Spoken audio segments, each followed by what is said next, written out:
asalaamaaleykum sama gars yi dalaa leen ak jàmm ci seen cours anglais yi ngeen xamante ni seen xarit Mouhamadou Ndam Jigéen moo leen koy may. Hello guys, welcome back to your English classes offered by your friend Mouhamadou Ndam Jigéen. Tey nag dañuy jàng naka la ñuy waxee kanam en anglais ak lépp loo xamante ni rek mi ngi ci kanam gi. ñu tàmbali bismillah su bëggee wax kanam ci anglais danga naan face face. buñ ci jógee karaw nuñ koy waxee ci anglais mooy hair hair. buñ jógee ci karaw nag dañuy wàcc ci yéen nag yéen en anglais moom la ñuy wax eyebrows eyebrows.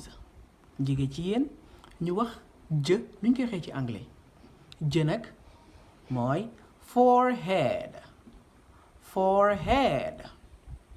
léegi nag ñu dem ci bët ñaari bët yi moom la ñuy wax eyes eyes.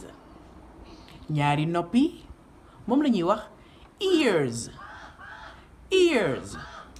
bakkan ci anglais la ñuy wax nose nose. bingo noonu la. ñu ñëw ci gémmiñ gémmiñ en anglais mooy mouth mouth mouth. noonu la.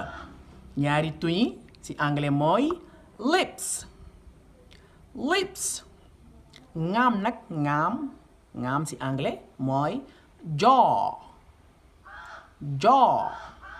bu jógee ci ngaam yi ñu dem ci ñaari lex yi lex en anglais mooy cheeks cheeks. leer na.